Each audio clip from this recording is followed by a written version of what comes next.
So yeah, in today's session, we'll basically get to know about what is meditation, how it can help us.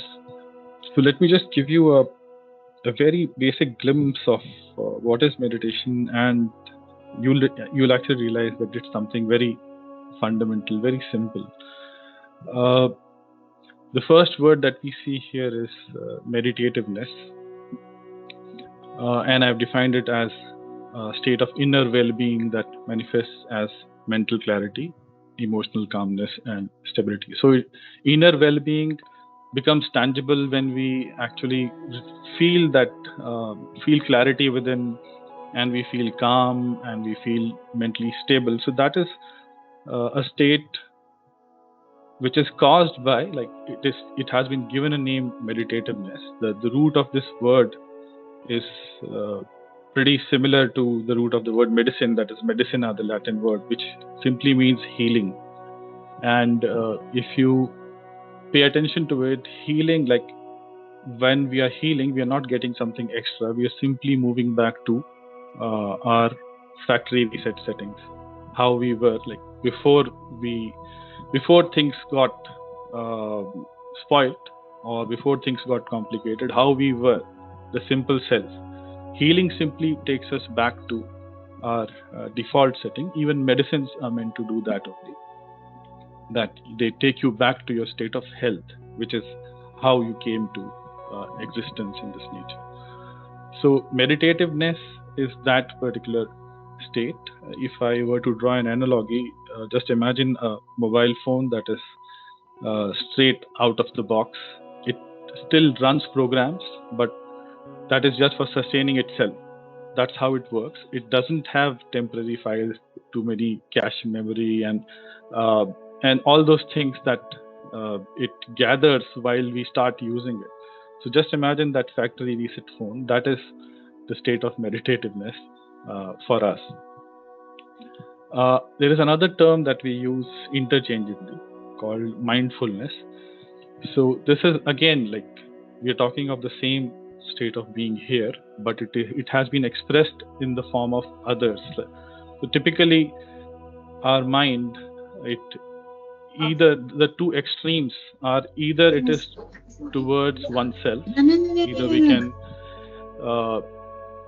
think about or talk about oneself, or it is about everything else other than the self. So these are the two extremes that we experience in our mind, in our thoughts. So when we define this state of being in terms of self, we call it meditativeness or inner well-being of the self. It's the same state. If we define it in terms of others, it becomes like using our senses, we are sensing the world outside, but that is it. Like, we are not doing anything else beyond that. We are not attaching tags that this is good, this is bad for me, this is useful, and this is waste. Simply a non-judgmental awareness of things beyond the self. So basically, that is the same state of being. We have expressed it in other words. So mindfulness is essentially points towards the same state of being that we call as meditativeness. Now, coming to what meditation is, it is simply a name given to any activity, anything that you're doing with an intention that leads to the state of meditativeness or mindfulness. It can be, we interact with the world with the senses that we have got, the sensory organs. Again, the same activities involving these senses itself can become meditation, can heal us also. So meditation, as defined here, is any practice that helps one realize the state of meditativeness. It often includes techniques to train our attention and awareness. So these are the two, like, basic functions of our mind, right? That we use to perceive life around and perceive life inside us. Awareness, basically. So in further slides and also in the guided meditation that is going to happen, you will you'll realize or you'll experience this definition. Who should meditate? Anyone who is alive. Meditation is going to benefit you. While doing our daily pursuits, our job, and while growing up, experiencing life, various flavors, various phases, wealth creation, working on your health, whatever we are doing, we are collecting a lot of, as I use the phone analogy, a lot of temporary files, a lot of residual emotions, residual energy within us. So meditation simply helps us come back to our best self. So, and I think all the activities in this world are towards state of one's own well-being to start with, and then one's family's well-being, one's country's, culture's well-being. So basically, meditation is going to help anyone, and it's not just a set of activities that are termed as meditation. You can do anything with an intent of meditation, with an intent of, you can do any activity mindfully. And if your intent is towards healing yourself, it's not towards achieving a goal outside you, the same activity becomes helps you heal yourself. So we'll come to know more in the further slides. There is a footnote here that again, meditation is not giving you any superpowers. During the usual ups and downs of life, also, gradually you will experience some moments of calmness. That right from childhood to whatever your current age is, you must have experienced some moments in your life where you felt good, where you felt strong, and where you felt calm. And also daily, when we get a good sleep, we feel good. So those are such moments which we, of course, spontaneously lose the moment we start our day, the moment we go to work, the moment we hit the road. We come out of that zone and it changes. So meditation is not going to give you some superpower, some extra superpower. You get naturally on your own, you get doses of this meditativeness on your own. But meditation or such activities can facilitate get into this kind of a zone faster and at your own will. Once you have a good practice of these things, or once you are experienced, you will be able to change your mode and mood and come to a meditative state even while doing your work, your job, etc. So yeah, it's not giving you a superpower, but it's just enabling you to get into that state willfully.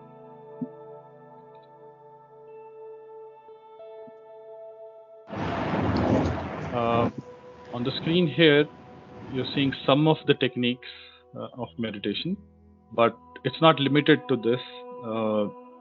You'll see a lot of several creative ways people meditate. I'll discuss about those as well, but these are the very basics, using our different permutations and combinations of our own senses, our own sensory organs. Several practices have been developed in different cultures across the globe, because essentially we are the same. We are the same individuals. It's the same life form within us. So some of the most popular techniques you're seeing on the screen are concentration and breath-based practices. So our breath is something that all of us have. We don't need any extra prop for this form of meditation. These are all breathing based. You can concentrate or pay attention to your breathing patterns. Similarly, there are meditations based on sound. So these are two involuntary things that everyone, like our ears and our breath, we can hear sounds, and this happens just even if you're alive and healthy. You'll be able to you'll be doing all these two things, basic things, automatically. So there are practices developed where you can pay attention to your breath, and to the sounds around, and you can attain a state of meditativeness. Different meditation styles would suit different people, and even one particular individual is in a different phase of mode or energy in different phases of life. Even during the day, some moments you feel good, some moments you're very tensed. So different types of these meditation techniques can help you in different phases of your being, of your consciousness. So feel free to experiment with so many of these forms, and some of these forms will click with you. You'll be amazed to know that there even are meditation styles in which you just have to have a meal. That's it. It's called food meditation. You just have to eat food mindfully, and that works for several people. Then there are even further different, more active, more dynamic forms where you have to dance, where you do martial arts, where you are into painting, and you will be doing all those things mindfully. And depending on your own type, you will resonate with some of these practices. So I'll read out what's there on the slide. Breath-based practices, body scanning. Some of you might be aware of. Many doctors also prescribe this progressive muscle relaxation. You just lie down and you progressively pay attention to different muscles, different parts of the body, and you relax those. Visualization techniques, chanting and sound-based practices. Movement, which involves walking and dancing, slow walking. A lot of Asian martial arts or simple fitness, wellness practices are based on this slow body movement. Reading and reflection, painting, prayerfulness, acts of love and compassion. Anything done without an objective outside of you can become a meditation. Some people start feeling sleepy when they are meditating, especially when they are beginners. So that is perfectly okay. If you are falling asleep, then that's a good sign. But it also shows that you are sleep deprived. So the moment your body and your mind is getting some relaxation, it is first running to fetch the dose of your dosage of sleep. So yeah, if you're falling asleep the moment you are relaxed, it does indicate that you are sleep deprived. So you should work on that. You should improve your routine. The expected ideal outcome is that you will become more aware after meditation, if you already have a good sleep hygiene, if your gut is doing well. So in that kind of a situation, meditation leads to more awareness. In other situations, meditation will simply give you a litmus test that if you're falling asleep, means that you need to get your sleep routine in place first.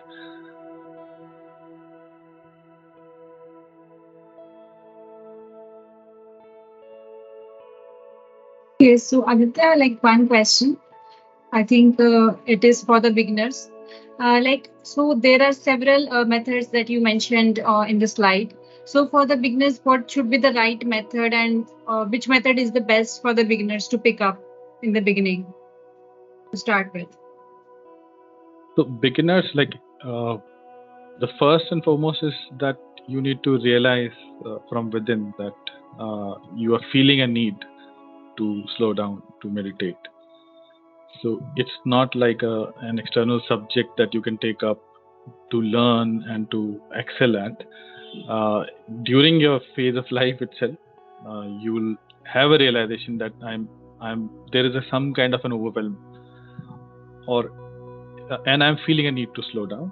And another way people get into meditation is that during their growing up years, if parents enable their children with such tools to regularly, if you have you can recalibrate yourself 15 minutes in a day, you slow down and use this practice. So that's how people genuinely come into meditation. It should never be due to a fad or a peer pressure that, okay, everyone is meditating, so I should also meditate. So once you have a genuine ask from within, uh, in such cases, especially beginners, should try out as many, whatever form appeals them. If your friend tells you that this is one form, you get to know. It should click with you. It should resonate with you. If you are a dancer, it might a body movement style of meditation might appeal you more. So just be open to trying out. It's just like design thinking. You go divergent, try everything, and also be open to give up. Like, in case, suppose you are a dancer and you take up a dancing form of meditation and it doesn't work for you, just don't stick to it. Just leave it and try something else. So beginners, yeah, should try. No form of meditation is going to harm you. Just try all of them and then see what clicks best with you. You can talk to more experienced meditators, and they can tell you their own experiences. They won't be able to give you just the right formula for you, but by knowing about how other people uh, went about meditating and how they were feeling, what worked for them, you might learn, or you might. It's like mutually inductive. You might get some idea, some hints, by talking to people who meditate, who have been meditating, and who are willing to share. So yeah, beginners should try out everything. Okay. Thank you, Aditya. There is one question, like how frequently a person should meditate during a day, or maybe like how frequent it should be. Typically, like, see, there are different forms of meditation. Some that you can do while working also. So it's a quality of being. It's not a medicine routine that you have to do. Uh, your quality, the way you work, the way you communicate, it's the quality of the central core, the individual within yourself, how he or she is actually. Then comes how you are doing things. So first you have to be a certain way. So meditation is about that quality. But yes, for beginners, it might help if they plan a dedicated time in the day, when they can, like, maybe 20 minutes they can sit and meditate to start with. uh, Naturally, we are attuned, like, in the morning after you get up and you are fresh. That is one uh, phase of the day when the whole nature is assisting you. It facilitates your meditation process. So when you are getting into activity, that is one good time. And when you are phasing out before sleeping, when you're still not totally tired, you still have some energy left, but you can sit and meditate for that time with awareness, alertness, and then get into sleep. So in Hindi, that is what is known as Sandhya Kal. That is the fusion between two twilight times are good for, like, dawn or dusk, or when you get up and before starting your uh, motiveful activities, you do this, calibrate yourself, and then before ending your day, before going to bed, you can meditate. So these are, again, I'm not prescribing this for everyone, but these are two times when the whole nature is, like, attuned to this, that it will be helpful for you to start with that. uh, Ideal situation is that whenever you start feeling an overwhelm, even during your work day, if once you have tasted and practiced meditation, you will be able to sit in your work desk itself for 5 minutes and slow down and center yourself. So it's not prescribed that only morning and evening you should meditate. You should learn the skill of centering yourself, and you can begin with the morning and evening or night schedule. There even is a night meditation that you can meditate while sleeping. So yeah, but those are little advanced. Once you start experiencing simpler forms, you can get into those as well.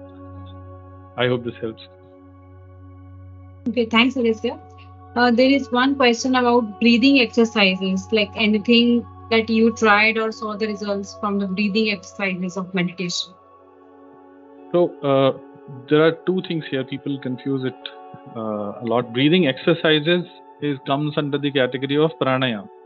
That is, pran is the breath energy. Ayam is like different dimensions where you can take your breathing energy. That can be used to like cure certain diseases or weight loss and certain things. Pranayam is based on that school of thought. Out here, when we are talking about breath, it is mostly about, it's not about the quality of breath, or even if you have a disease or if you are deprived of a certain energy in certain body part, you can still meditate. It's not like in pranayam, for example, the breathing exercises, certain in certain conditions of your health, you are not allowed to do. You won't be able to perform. For example, in case of pregnancy, you won't be able to do vigorous breathing pranayams. Whereas meditation, you can perform breath-based meditation. In the realm of meditation, it is about observing your breath.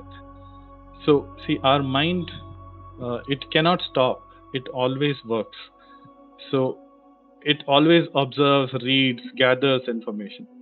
So out here, when we are using breath and sound, what we are doing is we are giving it a subject that is very mundane. That is not like about something.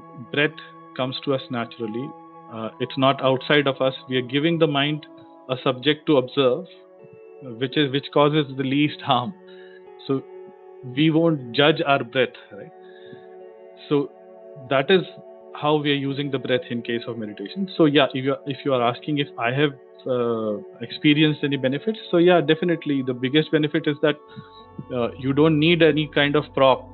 If you're using breath as your tool, you don't need a set of beads or a mala or any idol or anything. You don't need externally. While all those props are helpful, but breath is something that you have with you always, while traveling in a bus or in a cab or at your work. So yeah, that is the biggest benefit. And yes, definitely I've experienced, because I am able to use my breath as the subject for the mind anywhere, right? And it always works, breath and sound. uh, I use those as this technique itself in this session, particularly because these are simplest. And you'll experience, I would invite and encourage you to try this out. You must have seen the phrase anapanchati written on the slide. So it's just in the Pali language, that is the ancient language. Anapanchati simply means cognizance about coming and going of breath. So that is one of the simplest meditations. Even in Buddhist and Chinese philosophies, this has been used. So yes, I have personally experienced, and anyone, like, I recommended this meditation to, people have come back to me and told that it was pretty simple. It was using the breath and sound. Yeah.